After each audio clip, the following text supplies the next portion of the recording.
How effectively are you learning to speak English?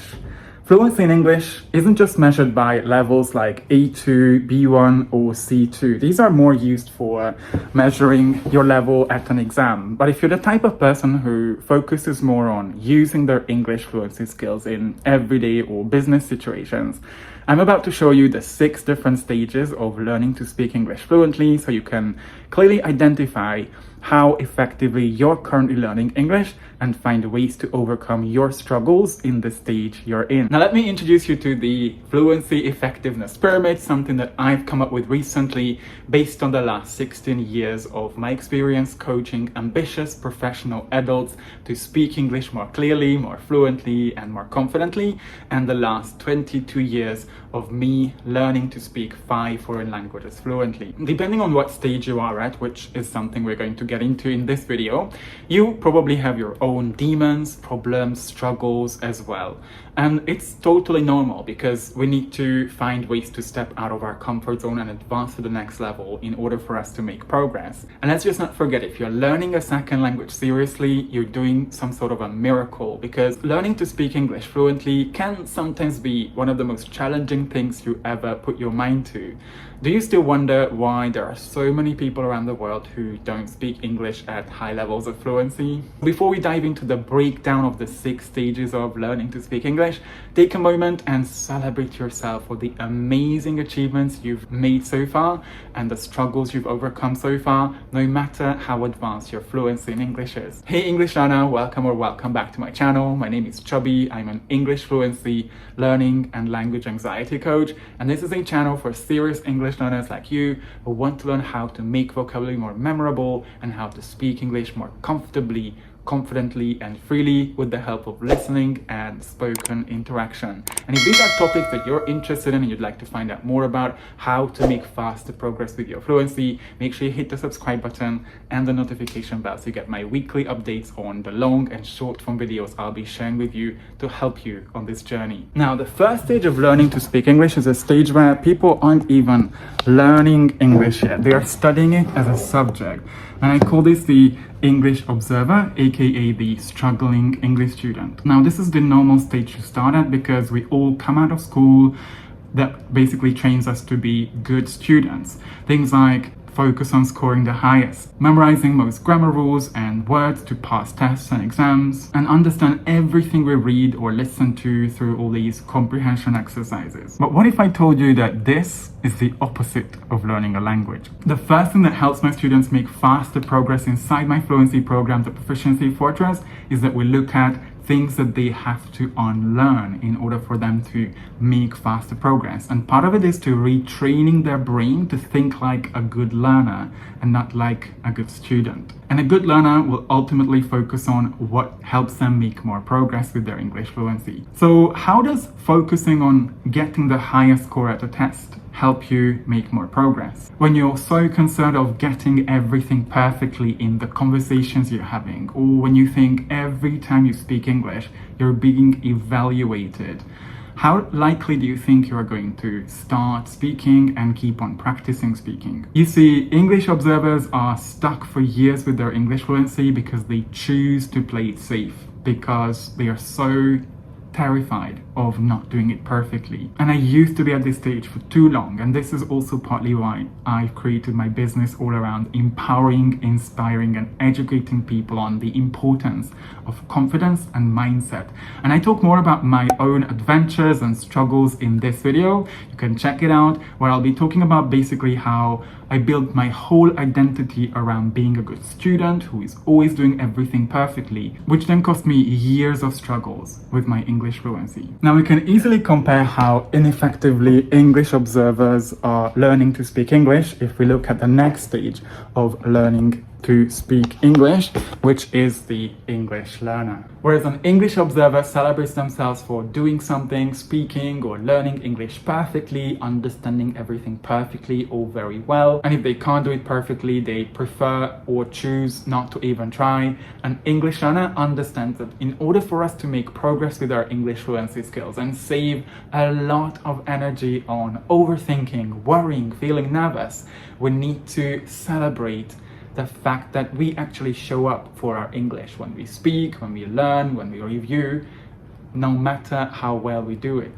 This is such an important distinction, and I'm going to invite you to reflect on this. How do you measure your success with learning to speak English? Based on how well you perform, or if you do something about your English fluency skills? 95% of struggling English students are stuck with their English fluency because they don't even show up. They don't even give themselves the chance of trying, which means the fastest way for you to make progress with your English fluency is if you get comfortable with trying, no matter how well or how badly you are doing what you want to practice and get better at, and if you lower your expectations towards yourself of doing something perfectly. And if you often get frustrated about not understanding fast, authentic English, or you get scared about speaking English in front of other people, you feel like you're not taking enough risks, here's where I talk about how I learned to manage my emotions so I could make faster progress. An English learner also understands that it's not about the number of words or the advanced grammar that they know, but what part of that vocabulary they actually actively use in their conversations and how they could remember in the long term how to use the vocabulary they are learning. Most people don't know how to learn vocabulary and remember it in the long term. They simply either translate word by word too much, they forget vocabulary as they speak English, or they just choose to use simple words to express themselves clearly. And if you're interested in how your brain effectively learns vocabulary and remembers them in the long term, check out my training down in the description below. You will see in that training as well that learning grammar and vocabulary needs to be done in a way that our brain best learns grammar and vocabulary, which has got nothing to do with how you were taught grammar and vocabulary in school. And if you want to remember more vocabulary as you speak English, you need to focus on doing some activities that actually help you get that vocabulary into your mind so you could recall all that vocabulary whenever you need it. And my entire page, my program, and all my content as well is all about helping you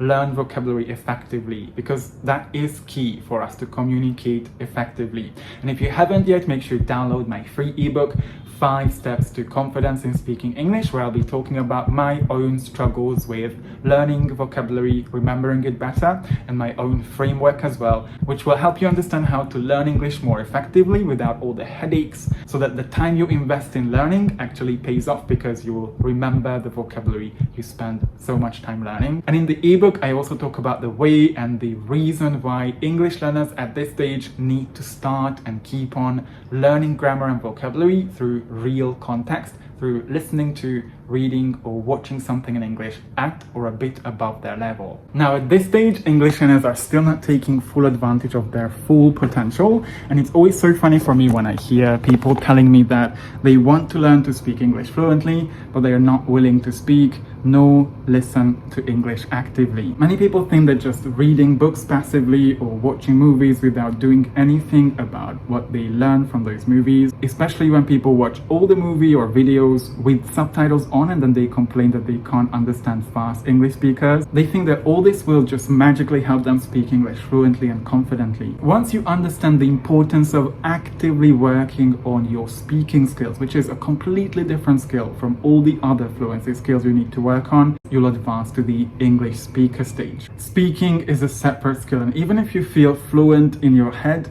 it takes a lot of different skills to actually put your thoughts into words and then to put those words into sentences that then people can understand. And many times in all stages of your fluency journey, whether it's beginner, intermediate, or advanced, what you actually want to say doesn't come out the way you want it to. So you just simply need to train yourself to put all those thoughts into words and then words into sentences so you could clearly communicate, speak English better, more fluently, and without all those hesitations. You can simply start speaking to yourself. Whenever you're walking on the street alone, you're at home, you want to talk about your day or whatever is going on in the news or anything else that you just want to express your opinion on. You can also write paragraphs about all of this, because writing in a more informal style has actually been proven to help you with your fluency skills as well. And then you can move up to the level of recording yourself every day, talking about a random topic, where you train yourself to get more comfortable speaking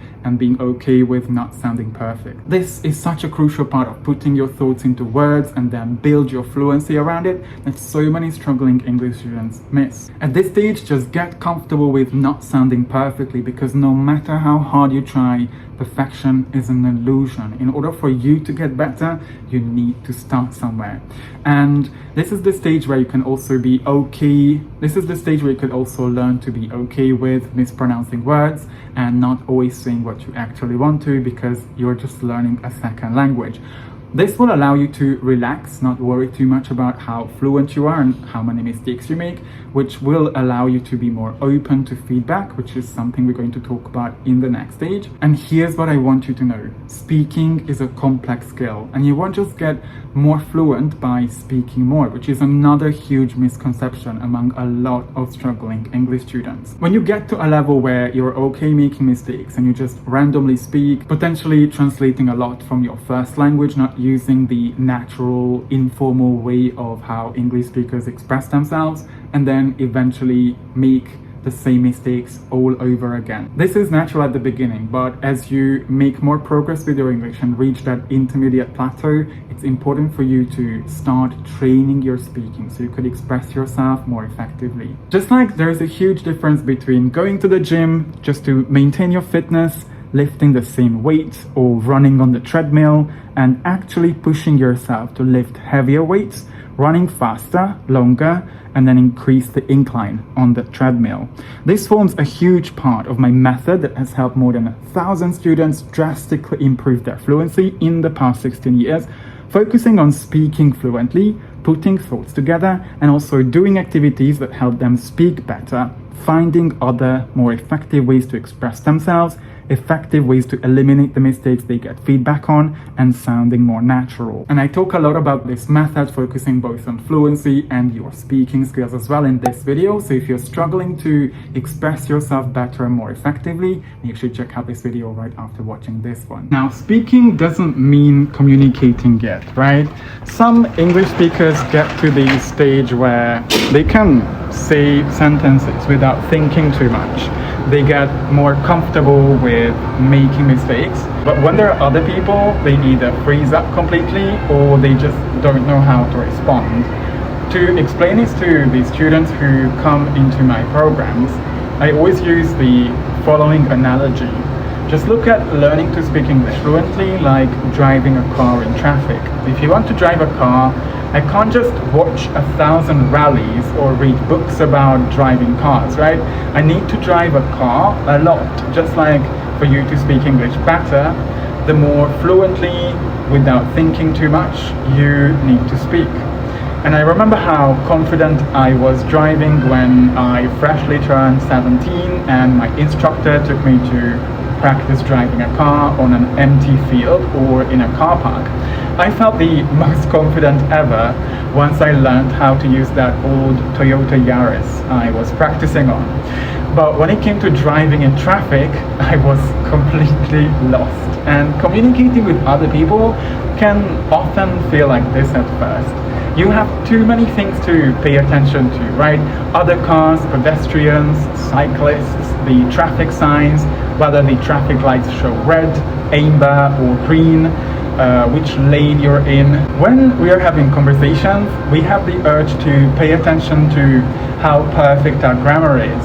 If we pronounce every word perfectly, we also want to be careful not to say something to others that they wouldn't understand. And then we also pay attention to what other people are saying so we can quickly respond. And then so many other things. The key to getting better at having conversations is to only focus on one thing in every conversation we have. It's so easy to get overwhelmed, but your focus should be on what you want to practice, what's the most important for you to get better at, and not on getting everything right in a conversation, because you can't. To make it easier for you, choose the difficulty of a conversation to your level. And if you want to get to an intermediate level, talk about topics that you have enough vocabulary about. To break out of this, you can obviously keep it challenging, keep challenging yourself with more difficult topics, which is what an effective English communicator does. Well, let's get there a little bit later. The mindset you need to practice having conversations is that if you don't practice having conversations, you simply won't get better at having conversations. And here's another mistake I see a lot of struggling English students make. They consume lots of English content that isn't dialogues or situations. We can always get better at speaking about things, communicating in certain situations, about things we've seen and heard a lot of examples of. So if someone wants to get better at giving public speeches, they will obviously watch, listen to, and read plenty of examples of public speeches. But how do you expect to learn to have conversations without listening to and paying really close attention to conversations? The reason I became so good at communicating in English, despite being shy back in my teens, was that I spent most of my time, and I'm talking about hours and hours a day, listening to people having conversations, whether it was podcasts, interviews, dialogues in movies or series, that doesn't matter. And then you can keep practicing using the expressions you learned from those dialogues in conversations. How to, let's say, respond to someone's suggestions, how to disagree with someone politely, how to invite other people into a conversation. These are among all the different communicative soft skills that we go through when we are learning how to have better, more effective conversations with my students. Now, most people can get easily stuck at this level because of what we call the intermediate plateau. A lot of people can get comfortable with having conversations, and sometimes they get too comfortable with them. So sometimes they experience not really making too much progress when they are learning English, or they just feel like their progress slows down compared to how they made progress in the past. They often find themselves repeating the same expressions or make the same mistakes even though they might get some feedback. You need to remember that you will always feel confident in your comfort zone. And as you keep pushing forward on your English learning journey and go through the different stages of learning to speak, you will often face having to expand your comfort zone. The truth is, effective English learners aren't scared of making mistakes anymore, but they might be scared of taking risks and trying out new expressions or new phrases to express themselves and then communicate more effectively. Because at this stage, your challenge is to find ways to adapt the language you're using, the way you express yourself, to different situations. You're going to be using different language when you talk to a friend informally compared to the language you'll be using at a business meeting, or the complexity of grammar or the advanced vocabulary you will need to use when you are writing an official email to an embassy, for example.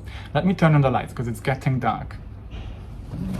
Okay, I'm done. The only thing about staying in the tropics is that the days and the nights are almost equal, and sunset is at around 6:30, so I have to be really careful with at what time I record my videos.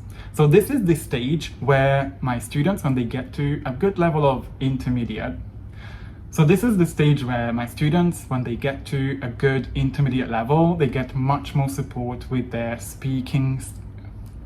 So this is the stage where my students, when they get to a good intermediate level, they get a lot more support with their speaking skills trainings. They're basically taught how to use a variety of expressions, different phrases and sentences, so they can have much more effective conversations. And this is the stage where you could act. And this is the stage where reflecting on your English fluency skills can actually be your driving fuel. So after every conversation or every time you use your English, you can always ask yourself, how could I have expressed myself better? Or what could I say the next time to communicate more effectively what I wanted to express? One of my favorite quotes, you know how much I love getting inspired by quotes, is by Wayne Dyer. When you change the way you look at things, the things you look at change. And now we have officially arrived at the last stage, the GOAT of English learners, the successful English communicator who actively works on their mindset day in, day out. For example, do you believe that you can become anyone, you can do anything that this world has to offer if you change your thought? Because here's your reminder, you have incredible potential, my friend. Your brain has plasticity, which means you can become as fluent and communicate as effectively as humanly possible in the next few months or years, as long as you work on changing the beliefs you hold about yourself. Many people won't get what I'm about to say, but for you to reach high levels of fluency, first you need to become the type of person who does the things you need to do to reach high levels of fluency. When you catch yourself thinking or saying the following, it's a clear sign that there is some mindset work to be done. I won't record myself or speak English with other people because it feels uncomfortable. I'm not going to watch a movie or part of a movie without subtitles to improve my fluency skills. Listening to authentic podcasts is hard. Other people are definitely going to laugh at me or make judgments about me when I speak English. I prefer to play it safe, just repeat the same expressions all the time, never taking risks, and then wondering why my fluency isn't improving. Because the way successful English communicators, so many people who I have helped through their English fluency journey think is the following. They believe that with sustained effort, they could reach any level of fluency. Sometimes the results aren't coming straight away, but if they continue to gradually step out of their comfort zone and focusing on doing one thing, one step at a time, and look at something new as a way to get stronger, to get better at a life skill, they will make so much faster progress. Successful English communicators also only focus on what they are in full control of, which is themselves. What they think and what they believe, how they feel about what they believe, and what they do about it.